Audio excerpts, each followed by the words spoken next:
Vous êtes peut-être fatigué d'avoir entendu tout ça, mais on vous proposait, avec tous ceux qui restent pour la journée, de procéder à un temps assez libre d'échange. Si parmi les personnes qui sont présentes, il y a des actions que vous portez et que vous aimeriez présenter.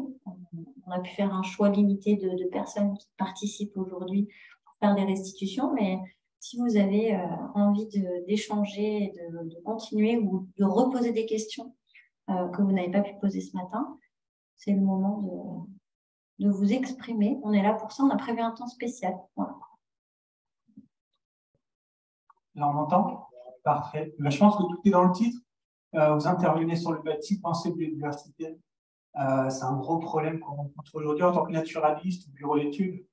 On se retrouve face à des maîtres d'ouvrage, des maîtres d'œuvre, des ouvriers sur le chantier, des chefs de chantier qui pensent à la biodiversité parce que l'OFB a fait un signalement où la DDT a fait son passage de vérification sur le terrain et souvent c'est a posteriori qu'on nous sollicite. Et en fait, j'aimerais qu'on évoque une solution de formation, de sensibilisation de toute cette chaîne d'acteurs pour que la biodiversité passe au premier plan et que vraiment les chats soient anticipés au mieux. Donc, je ne sais pas si on trouvera aujourd'hui la solution. Je suis content que des cas concrets positifs soient exposés.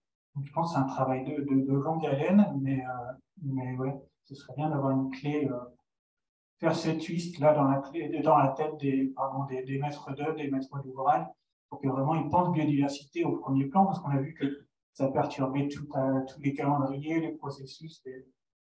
Donc voilà. Bonjour, Monsieur Blondet de la communauté de communes du Romantier de Monestoy. Donc, moi, je suis en recherche de partenaires sur notre territoire. Donc, c'est la Sologne, qui a une biodiversité assez conséquente. Donc, nous, on veut développer sur notre plateforme territoriale auprès des particuliers la biodiversité. Donc, nous, on est en recherche de partenaires pour qu'on puisse développer ça sur notre territoire. Donc, voilà, donc vous avez le nom de notre communauté de communes. Je vous attends. Merci. Merci. Bonjour. Moi, j'interviens pour le conseil départemental de Loire-et-Cher. Alors, juste un témoignage parce que on est un maître d'ouvrage très impliqué, on fait les outils biodiversité, on fait des tours à hirondelles, on fait des nichoirs à chauves-souris, on constitue des prairies humides, des choses comme ça. Néanmoins, c'est pas évident parce que vous le disiez, que la biodiversité soit en premier plan. Tout le monde nous dit ça. Et quand on parle énergie, on dit oh, la maîtrise de l'énergie, l'économie de l'énergie, il faut que ce soit en premier plan. Quand on parle de sécurité usager, on dit ah, mais forcément, c'est en premier plan. Quand on parle d'amiante, forcément, c'est en premier plan. Quand on parle de plomb, pareil. Quand on parle de prix, quand on parle de coût, quand on parle de protection de la main-d'œuvre, quand on parle de sécurité sur les chantiers. Et aujourd'hui, le problème du maître d'ouvrage, c'est que tout doit être au premier plan. Et on est dans un milieu qui évolue énormément. On a fait plein d'erreurs, On a fait plein de choses qui nous ont fait grandir. On a fait des bâtiments super étanches, c'est formidable. On a fait des cocottes minutes qui mousissaient partout. Là, de la biotique, on en avait. Effectivement. Mais c'est vraiment un problème en ce moment et on est dans une époque où le bâtiment bouillonne, on parle en plus de numérique, de PIM, de choses formidables. Mais voilà, le problème qu'on a à résoudre, c'est qu'on a une équation impossible à résoudre parce qu'on a plus d'inconnus que d'équations et on a tous appris à l'école que c'était insoluble. Donc, petit à petit, on y va et on lève les inconnus. Mais les progrès, il faut qu'on les fasse. On a progressé pendant des décennies, des siècles. Et là, aujourd'hui, on est dans un bouillonnement. Tous les domaines évoluent en même temps. Tous. On a eu ce temps-là sur la sécurité incendie. Et allonger la liste à plaisir. Aujourd'hui, on a du mal à faire l'arbitrage, à faire les compromis, puisque une opération qui se déroule bien, c'est une somme de compromis. Je peux parler de la continuité des interlocuteurs, la continuité des attentes. On fait beaucoup d'établissements recevant du public. Les bureaux de contrôle ne sont pas du tout en phase avec déjà des matériaux biosourcés. Alors, quand on leur dit, alors dans un isolant de façade biosourcé, On va intégrer un nichoir à chauve-souris. On va réduire l'épaisseur d'isolant. Ça va faire un point froid. Ça va faire. Enfin, voilà. Merci la fédération parce qu'il faut faire évoluer les techniques des artisans. Quand en plus on veut le mettre en œuvre, on n'a plus de matériaux, on n'a plus d'ouvriers formés, on n'a plus beaucoup d'argent. Ouais, tout doit être en premier plan. Et la solitude du maître d'ouvrage, et pourtant, voilà, on est une collectivité publique, on a la direction de l'environnement, les moyens de faire les choses, mais je me mets à la place des maîtres d'ouvrage d'une taille un peu plus réduite, d'un maître d'œuvre qui a, pareil, hein, c'est l'équation infernale pour un maître d'œuvre. Aujourd'hui, on a du mal à faire assurer nos bâtiments. Pourtant, on est un conseil départemental. Voilà, c'est un sujet. Et voilà, tout ça, il faut quand même prendre conscience de ça.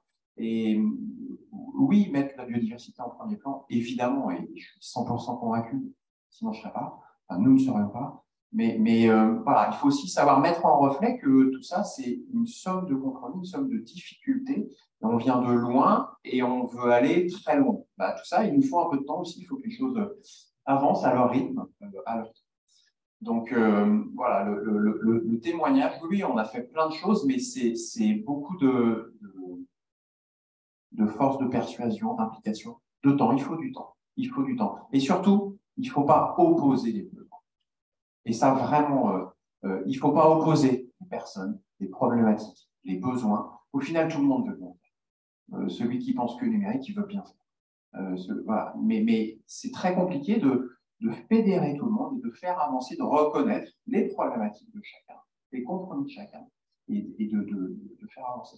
Et je rejoins aussi sur le besoin de quelque chose de lisible. Il y a aussi, quand on n'est pas spécialiste du domaine, il y a une oriade d'informations, de sites, voilà, pour faire le tri entre ce qui est du lobby, ce qui est de l'extrême, de ce qui est du juste, du faux, de la bêtise ou de la vraie information.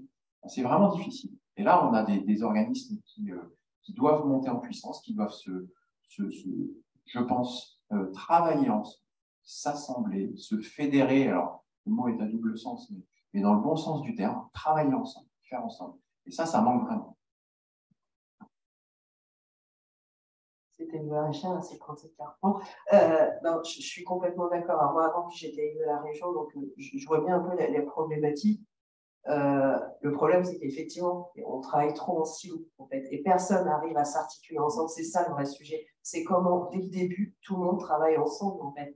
Et aujourd'hui, tout le monde travaille en silo. Et c'est ça, pour moi, le vrai sujet. Parce qu'en réalité, on est capable de faire.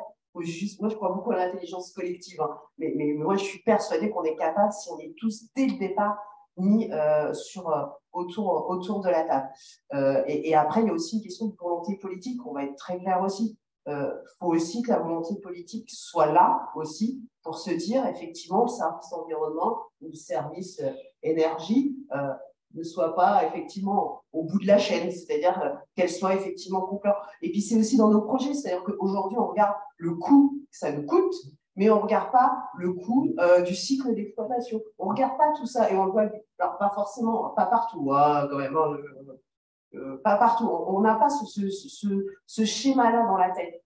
On n'a vraiment pas forcément ce schéma-là dans la tête de se dire, bon, ben voilà, effectivement, ça va me coûter plus cher, mais en réalité, ben, en coût d'exploitation, ben, ça va me revenir moins cher. C'est tout ça qu'il faut prendre en compte. C'est ce qu'on appelle les achats responsables, en fait, comment on fait des achats aussi responsables en tant que collectivité aussi. Et après, moi, autre chose, du coup, sur lequel j'aimerais fait un petit peu, parce qu'on n'en a pas parlé forcément, et j'aurais aimé, du coup, qu'on en parle. C'est deux choses, c'est qu'on ne parle pas là des âmes, du coup, on en a parlé un petit peu ce midi, et puis également sur, on sait qu'on a un vrai sujet, moi je le vois bien dans mon département, sur les énergies renouvelables, notamment, et biodiversité. Je pense aux panneaux photovoltaïques ou aux éoliennes. Je rappelle que dans le département de Trente-Seine, nous n'avons aucune éolienne. Voilà, donc comment on arrive aussi j'entends hein, les choses, moi j'aime bien parler aussi des choses qui fâchent, hein, mais c'est de se dire comment on arrive ensemble à faire quelque chose d'intelligent sur le sujet, parce que moi j'entends les peurs des uns et des autres, et elles sont entendables et compréhensibles, mais maintenant comment on arrive à cibler les endroits, pour moi c'est un vrai sujet, comment on arrive à cibler les endroits pour être sûr qu'effectivement, il n'y a pas d'impact du coup sur la biodiversité. Alors pour les ZAN, c'est vrai qu'on en a parlé, ZAN zéro artificialisation nette, avec la loi qui vient passer toutes les obligations qui font cogiter tout le monde. Et la problématique qu'on entend le plus, c'est qu'est-ce qui me reste à artificialiser jusqu'en 2050. Il faut absolument inverser la vapeur et montrer l'importance des sols. On parlait des bâtiments qui ont des parkings souterrains. Mon Dieu, quelle horreur. Enfin, voilà, il y a tout ça. Et c'est vrai qu'il y avait une réunion lundi à Tours. C'est The Place to Be, Tours en ce moment. Il y avait donc une réunion justement sur le zéro artificialisation nette. Et une chose très importante qui a été dite, c'est ne plus penser le sol comme un support, mais comme une fonctionnalité en proprement parler. Donc, ne plus penser en 2D, mais en 3D. Et ça, c'est vraiment quelque chose qu'il va falloir faire rentrer dans la tête des gens, effectivement. Ouais. Oui, c'est pas toujours évident. En fait, c'est dans cette loi qu'a été défini pour la première fois qu'est-ce qu'un sol artificialisé. C'est dans cette fameuse loi climat et résilience 12/2021 qui a été définie pour la première fois. De mémoire, c'est dans l'article 192. Qu'est-ce qu'un sol artificialisé? Sont des suivis un décret d'application d'avril, mais ça va encore évoluer, qui classifie les sols artificialisés. Et un sol en terre est sans vie, mais en terre, en fait, c'est un sol artificialisé. Et pour rappeler, on a travaillé sur ENR et biodiversité, donc vous avez mon positionnement là-bas. La voie est libre. Désolée, donc je vais rebondir sur les interventions précédentes, donc de département à département. En fait, je pense plus que ce qui a été du 37. Vous nous avez fait la liste effectivement de tout ce qui devait être mis au premier plan, mais en rebondissant sur la remarque, l'intervention qui s'est faite juste avant vous. En fait, ce que la personne voulait dire, c'était pas au premier plan au sens première place d'un podium, c'est dans l'avant-projet. Donc effectivement, il y a une liste incontournable d'1 milliard de choses qu'il faut prendre en première place, mais c'est dans l'avant-projet, c'est juste ça. Voilà. Je pense qu'effectivement, on ne peut pas demander de mettre la sécurité d'une mousse avant la sécurité de l'humain qui habitera dans l'habitation qu'on va construire. Mais effectivement, c'est une pensée globale à avoir. C'est vraiment ce qui est ressorti de toutes les interventions, que ce soit des structures naturalistes ou bien climatiques. Voilà. Il y a une phrase que j'ai beaucoup aimée de l'intervention de M. Poisson, qui était « Quand on mutualise tous les cerveaux, on peut répondre à tout, il suffit de se concerter intelligemment ». Voilà, pour vous donner les droits d'auteur, je vais la sortir celle-là. Voilà, j'aime beaucoup. Voilà. Et ma deuxième réponse, vous vous demandez où intervenir par rapport aux énergies renouvelables, notamment l'implantation des éoliennes. Il y a quelque chose qui s'est fait de façon assez discrète, mais normalement la région devrait avoir entre ses mains une carte qui a été faite après un travail remarquable des associations naturalistes. Pour ceux qui ne connaissent pas, les assos naturalistes qui ont étudié les oiseaux et les chauves-souris ont colorisé des communes en disant sur cette commune-là, il y a trop d'enjeux pour ne serait-ce que penser en avant-projet éolien ou photovoltaïque, parce que surtout sur l'éolien. Et sur les autres communes, c'est pas, il n'y a pas besoin d'études préalables, c'est on n'a pas suffisamment de données pour savoir dans quelle catégorie on la met. Mais il y a déjà en Indre-et-Loire une carte qui existe pour dire ces communes-là sont totalement impensables pour les projets. Alors, si je peux compléter, c'est pas qu'on n'a pas assez de données, c'est que les populations étant tellement mobiles et en fait, on nous a demandé de participer, mais au dernier moment, clairement. Et donc, il nous faudrait énormément de temps pour pouvoir se concerter et mettre tous ensemble les choses sur le papier.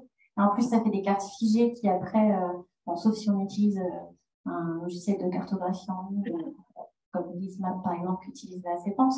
Mais globalement, on n'est pas allé sur cette thématique-là en disant que tous les territoires étaient importants et qu'il fallait absolument une étude préalable avant chaque comme ce que vous disiez. Donc, je souhaite apporter aussi un élément de réflexion concernant l'organisation de projet, effectivement, une rénovation, une construction, d'une problématique d'aménagement du territoire.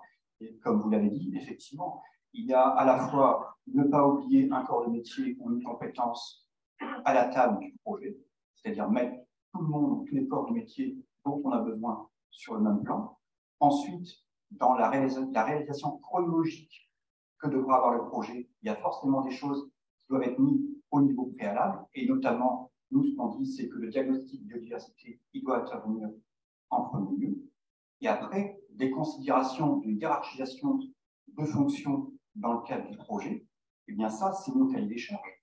Et si un certain nombre de fonctions, dont la fonction écologique, doit être intégrée, eh bien, on l'intègre comme nôtre, et le compromis se fera avec la conception du produit, mais comme n'importe quel autre produit que l'on soit. Voilà, c'était la réflexion que je voulais apporter. Et après, eh bien, il faut mettre le budget adapté à l'ensemble des fonctions que l'on veut remplir. Bonjour, donc Maëva Fettel, je suis responsable par la nature en ville à la LPO France. Donc je voulais aborder 2 points. Déjà, premièrement, dans le cadre du programme, on a élaboré une formation qui est à destination des professionnels de l'urbanisme et de la construction. Donc qui se compose en fait d'abord d'un tronc commun qui permet en fait d'acquérir les bases, les notions pour mettre en place une démarche de diversité dans le cadre d'un projet. Et en fait, ce tronc commun, il s'accompagne d'un module au choix. Donc, un premier module qui est recyclage urbain et sol vivant et qui permet justement de comprendre pourquoi il est essentiel de préserver les sols, notamment parce que les organismes vivants qui sont dans le sol réalisent des fonctions écologiques qui sont essentielles à la vie sur Terre, tout simplement, et de comprendre aussi quelles sont les solutions qui peuvent exister pour limiter les impacts sur les sols, dans le cadre de la conception d'un projet, par exemple. Et il y a un deuxième module qui est sur la prise en compte de la biodiversité dans le cadre des travaux. Donc voilà, donc savoir comment on peut préserver l'existant, savoir aussi comment organiser son chantier, planifier son chantier en fonction des cycles de vie des espèces qui sont identifiées sur le site. Voilà, pour donner des exemples. Et deuxième point que je voulais aborder, donc là on a évoqué l'intégration de nichoirs, donc on est déjà à la compensation. Mais parfois, dans certains types de travaux, on peut aussi préserver en fait, les qualités qui sont présentes sur le bâtiment. Par exemple, dans le cadre de travaux de ravalement de façade, on peut préserver les trous de boulin, par exemple. Voilà, si c'est possible, il faut y penser.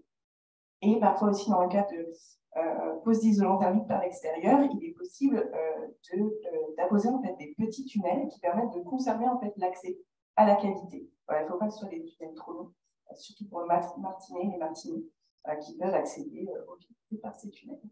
Voilà. Pour compléter aussi, c'est bien en intégrant toutes ces fonctionnalités qu'on va s'apercevoir que des choses qui étaient faites en silo et qui étaient faites d'une certaine manière, eh bien, c'est justement ça qu'il faut faire évoluer, et ça fait évoluer les pratiques, les méthodes de conception, en intégrant justement des fonctions qu'on ne prenait pas en compte auparavant. Donc, ça participe à vraiment faire changer les méthodes avec l'ensemble des fonctions pleinement intégrées à leur système. Merci.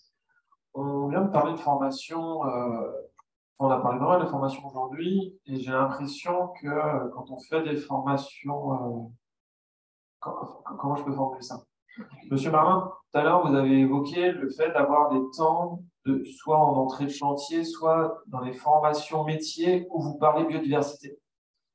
Et j'ai l'impression que c'est peut-être là où on a le plus de levier pour passer les bons messages, plutôt que faire des formations biodiversité, on essaie d'attirer les gens d'un autre métier. On le voit ça, enfin, aussi bien avec les collectivités, avec tous les autres, enfin, avec tout le domaine en fait, quand on veut parler biodiversité à des gens qui ne sont pas intéressés, c'est à nous de faire l'effort d'aller dans leur circuit habituel pour essayer de distiller par petites doses des bons messages et pas trop d'un coup, parce que sinon c'est l'overdose et donc là il y a un refus complet de voir tout ça. Et donc là, c'était un peu une réflexion autour de ce volet formation. Comment est-ce qu'on peut collectivement arriver à faire passer des messages, c'est pas subliminaux, mais presque, pour que la biodiversité devienne effectivement un élément de réflexion dès l'entame des projets, comme ça a été rappelé à l'instant, pour qu'ensuite, on sache aussi vers qui se tourner. Parce que chacun est expert dans son domaine, on n'a pas vocation à être expert dans tout. Mais comment est-ce qu'on peut créer ces réflexes-là pour que, finalement, sur tout projet, on se pose cette question, est-ce qu'il y a un enjeu biodiversité, oui ou non? Et quand il y en a un, vers qui je peux me tourner pour y aller? Donc ça, c'est une première question. Et la deuxième question que je voulais poser aussi, c'est la formation initiale des jeunes du métier du bâtiment. Comment est-ce qu'on peut finalement, dès le démarrage, distiller cette bonne parole biodiversité dans les sites de formation? Peut-être par l'apprentissage, peut-être par, enfin, je ne sais pas, pour que finalement cette question-là vienne dès le démarrage dans l'entrée professionnelle, pour éviter d'être, bon, on a tous été en conduite accompagnée, on est formaté par la conduite de ses parents à côté, on fait les mêmes mauvais gestes. Et comment justement on peut essayer d'éviter ça et dès le démarrage, finalement, que ce soit les jeunes qui viennent aussi distiller la bonne parole auprès des anciens en disant on a regardé la biodive là sur ce chantier ou pas? Enfin voilà, c'est deux questions en formation, puis j'en aurai d'autres après, mais je voudrais voir un petit débat là-dessus, si possible. Juste, j'en profite tant que j'ai le micro pour que, juste par rapport à la dernière question vis-à-vis de la formation des jeunes professionnels, on va dire. On entame dans la FNE Centre Val de Loire des sessions de formation, enfin de formation, non pas du tout, de sensibilisation finalement. On intervient, enfin j'interviens dans deux. Pour l'instant, c'est que deux, mais on espère monter au sein du réseau une possibilité d'aller intervenir dans différentes formations, cursus de formation auprès des jeunes, des étudiants. Et donc, la dernière intervention que j'ai faite, c'était au sein du Centre national pour la construction en paille, par exemple. Donc là, on est déjà dans un cursus qui semble très convaincu, puisque c'est de la construction en paille, donc il y a une vraie volonté derrière. Mais voilà, l'idée, c'est d'aller, avec le réseau, on est en train de réfléchir à tout ça et de pouvoir aller dans les différents cursus partout en région, sur tous les établissements, enfin, de ce qu'on pourra faire, bien sûr. Mais voilà, pour à minima avoir cette sensibilisation biodiversité pour que ça éveille des questionnements et des volontés derrière de bien prendre ça en compte, quel que soit son cursus. Donc, ouais, c'était pour abonder dans ce que tu viens de dire, là, justement, et par rapport à la formation, je pense que c'est un sujet qu'on tourne depuis ce matin, on en parle pas mal. On a aussi réfléchi à la question, justement, pour intervenir auprès des architectes, parce qu'à chaque fois, c'est là où ça bloque. Pour nous, clairement, ça bloque parce que c'est deux mondes, je dirais deux blocs, si je peux faire un jeu de mots, deux blocs qui s'opposent, en fait, avec deux cadres de formation diamétralement opposés, en fait. Ce qui peut nous relier à la rigueur, c'est le bâtiment ancien, pour l'avoir vécu. Le bâtiment ancien avec coup de bol, des petits trous qu'il y a dans des pierres de tuf, et coup de bol pour nous, il y a des martinets, donc on a une entrée. Et par rapport à un vécu sur un château qu'on a cité ce matin, à l'ouest d'ici, le château de Langeais, on a été confronté directement, en fait, ça a été un choc frontal, en fait, par rapport à ça. Et par rapport à un architecte qui était bénévole, alors je n'ai pas bénévole ou salarié, hein, c'est pas la problématique, et la personne n'écoutait pas, n'entendait pas. Parce que dans sa formation, de toute façon, enfin, comment je peux dire, il n'était pas du tout formé par rapport à ça. C'était une contrainte, c'était un oiseau qui était là, c'était des hirondelles, et c'est pas un problème, on décolle le nid, hein, puis ils vont les refaire. Hein. Moi, je fais mes travaux, mais ils ne voyaient pas la contrainte de l'autre. Et je pense que c'est un réel problème, en fait. Plus on monte dans les strates, et moi, il m'a fallu du temps un petit peu pour comprendre comment fonctionnaient ces architectes, en fait. Et mon seul point, ça a été d'entrée, ça a été patrimoine. Là, je pense que j'ai touché le mot magique, patrimoine, en fait. Et je dis, moi, enfin, vous voyez le patrimoine bâti, je l'entends, c'est super. Par contre, je pense que moi, je vois le patrimoine naturel, mais j'arrive à faire la jonction entre les deux. Parce qu'en fait, ce qu'il faut raisonner, c'est comme ce qu'on a évoqué depuis le début, c'est de voir en haut, en fait. Pas de front, mais en haut. Et que ce patrimoine, je faisais le schéma, mais son château, il a quelques siècles, on va dire. Le martinet ou les hirondelles étaient là bien avant le château, en fait. Ils s'en servent uniquement comme support. Et je pense qu'on a réellement, nous, association de protection de la nature, un rôle à jouer, aller vers ces personnes-là ou ces futures générations et les former et leur donner un petit peu savoir et aller dans le même chemin. Je pense que c'est hyper important. Pour rebondir sur une thématique qui a été présentée ce matin, peut-être que ça se passera beaucoup mieux aussi avec des jeunes qui auront été dans le lycée pour nature. Voilà, puisqu'ils auront été beaucoup plus sensibles et en contact pendant leur formation.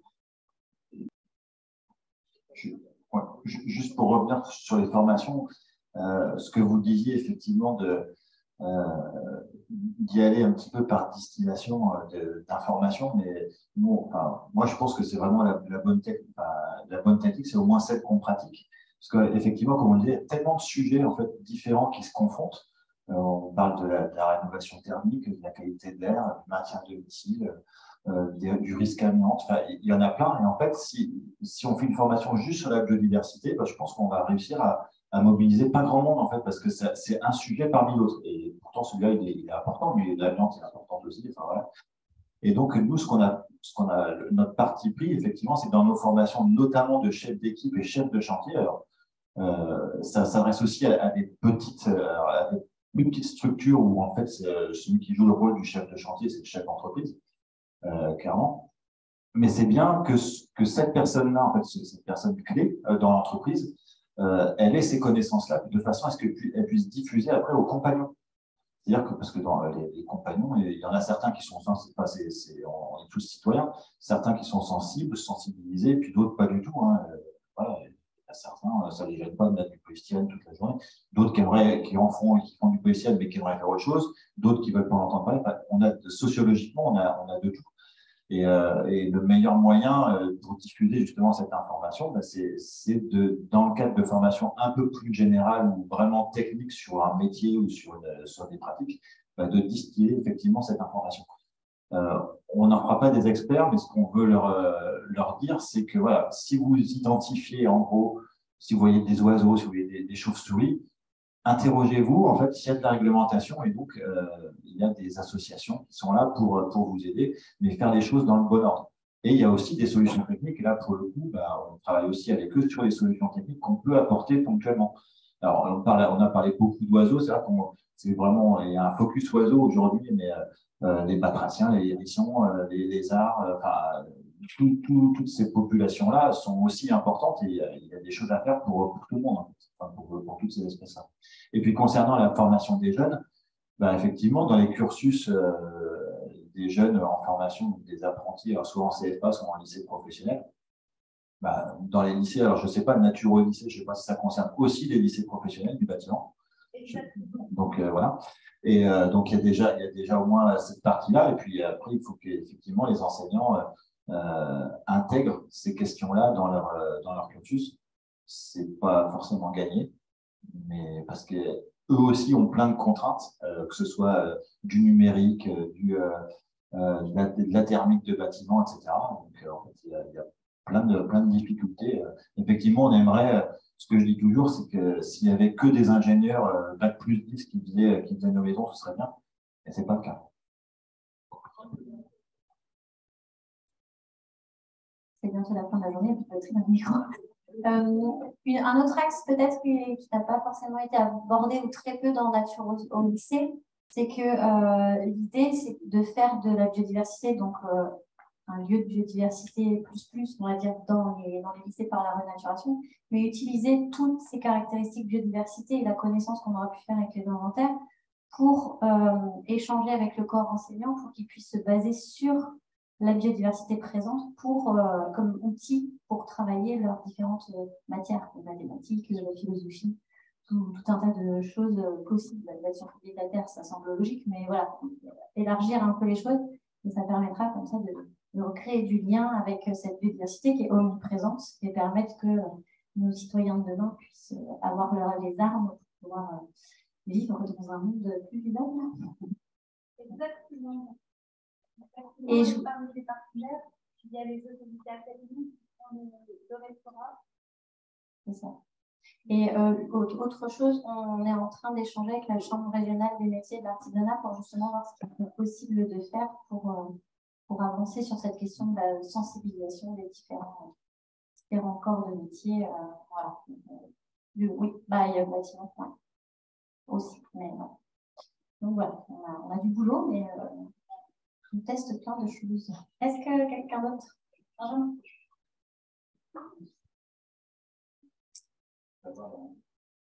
Même le micro en a marre de moi.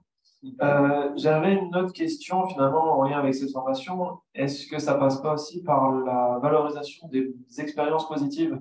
Finalement, essayer de montrer que ça marche, que les solutions ne sont pas plus chères. Je reviens sur ma marotte de la journée, que techniquement, les questions de pont thermique, etc., on a des réponses aujourd'hui pour dire que mettre un nichoir, ce n'est pas forcément un pont thermique dans les ans. Et finalement, c'est pas simplement se porter à connaissance des solutions techniques. Peut-être certaines sont clés en main, peut-être pas, parce qu'il faut quand même vérifier l'exposition, la place du lampadaire, etc. Ça a été évoqué tout à l'heure, mais dire qu'aujourd'hui, à partir du moment où on y a pensé, les solutions, elles découlent d'elles-mêmes à partir du moment où on a les bons contacts aussi. Et est-ce que c'est pas tout simplement se porter à connaissance que l'on doit faire pour dire que c'est certes un nouvel enjeu qui se rajoute à tout le reste, mais que finalement, c'est un enjeu qui est peut-être relativement simple parce qu'aujourd'hui, les solutions sont là, alors qu'on ne les a peut-être pas sur d'autres problématiques. Donc, il y avait ce point-là. Et en fait, sur la journée, on a beaucoup parlé finalement de faune. Et je voudrais ouvrir un peu le débat du bâti avec la végétalisation du bâti. Et voilà, sonder un peu la salle parce qu'on a parlé très rapidement tout à l'heure de toiture végétalisée, si on est sur un substrat plus petit, etc., que ça n'a pas trop d'intérêt, mais on a aussi la façade végétalisée qui peut être une solution aussi pour héberger de la biodiversité, peut-être aussi avoir un enjeu aussi climatique sur l'albédo du bâtiment, etc. Donc voilà, je lance un petit peu ça en débat, je pourrais être beaucoup plus long s'il y a besoin, mais je crois qu'il y a beaucoup parlé déjà aujourd'hui.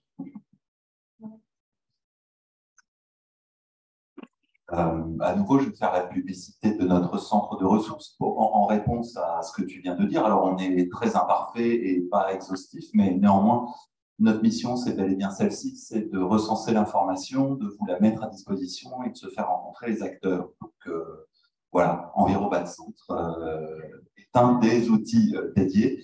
Et puis, deuxième point, je suis en train d'oublier ce que je voulais répondre, donc je vais peut-être repasser la parole. Voilà, oui, la végétalisation, notamment des façades. Enfin, il y a un truc très simple qui s'appelle le lierre et qui protège les enduits quand l'enduit n'est pas fissuré.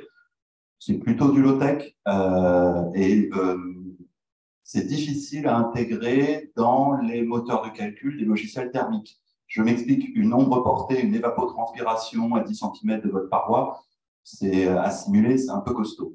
Néanmoins, les bienfaits sont connus et voilà. Alors, on a vu tout à l'heure une façade un petit peu complexe. Je crois que c'était la maison de l'agriculture à Orléans sur votre présentation, M. Puisson, pas avec la tour Eiffel derrière. Non, c'était pas bon. En tout cas, ça ressemble à ça. Mais sur certains bâtiments, un simple lierre planté au sol, on n'est pas sur des choses très très techniques en termes de maintenance. Bon, ça devrait être à peu près pas très onéreux, parfois moins qu'une toiture terrasse, etc. Enfin, bon sens paysan, bon sens vernaculaire. Voilà, je crois que d'autant que nous sommes, on n'oublie pas complètement d'où on vient.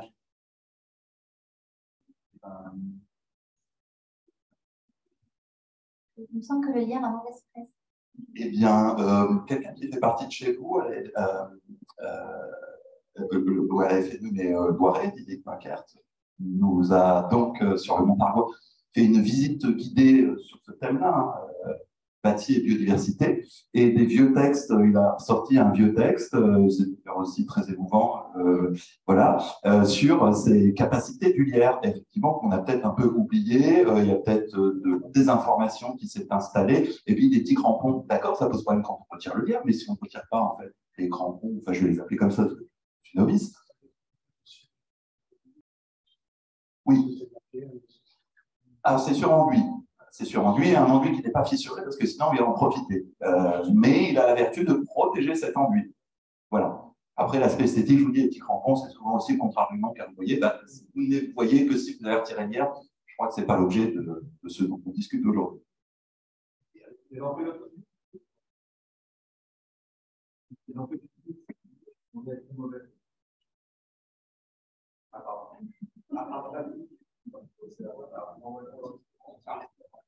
L'ompélopsis, hein, qui est plus problématique pour les ennuis, il y a plein de fissures qui rentrent, c'est une autre chose, mais voilà, c'est pour préciser.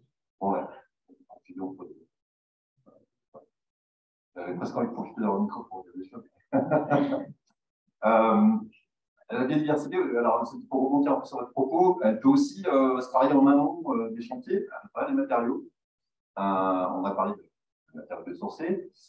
On a des gammes de matériaux biosourcés qui vont de peu transformés à peu transformés. Dans les peu transformés, je pense à la paille. Une manière de retrouver de la biodiversité avec les pailles, c'est de travailler avec des semences paysannes, avec donc des espèces, pas des espèces ou des. Non, pardon. Des variétés, merci. Avec les variétés anciennes de blé, par exemple. Une manière aussi de travailler, parce que j'essaie d'ouvrir. Je travaille aussi pas mal avec des territoires, avec le chanvre. une plante très intéressante pour un tas de raisons. Par exemple, l'agglomération de Bourges, programme que j'accompagne actuellement, pour mettre en protection la zone de captage du port, qui est la principale nappe phréatique de l'agglomération, décide de mettre dans les rotations du champ, voilà, pour un peu protéger cette nappe. C'est une manière assez intelligente, je trouve, de le faire. Et du coup, se pose la question, une fois que le champ il a poussé, qu'on a poussé, qu'est-ce qu'on en fait? Donc, voilà, on en fait, on fait aussi des bétons de champ. Des pistes comme ça, je pense que ça se passe un peu en amont. Puis je pensais aussi à dire tout ça, des choses. C'est un truc, voilà, pour y parler, ça c'était des liens, mais il y a des choses bêtes que moi j'ai pratiquées sur mes propres chantiers. C'est de planter des iris en pied de mur quand on rénove, quand on restaure les patrimoines vernaculaires d'un départ, vraiment. Et ben, l'iris, le bulbe prend beaucoup d'eau, par exemple, c'est une manière de mettre en protection de la lumière, d'avoir moins de remontée capillaire. Il y a plein de petites astuces comme ça qu'il faut creuser. Alors, je connais mal l'architecture normande, mais voilà, c'était juste des petites choses comme ça.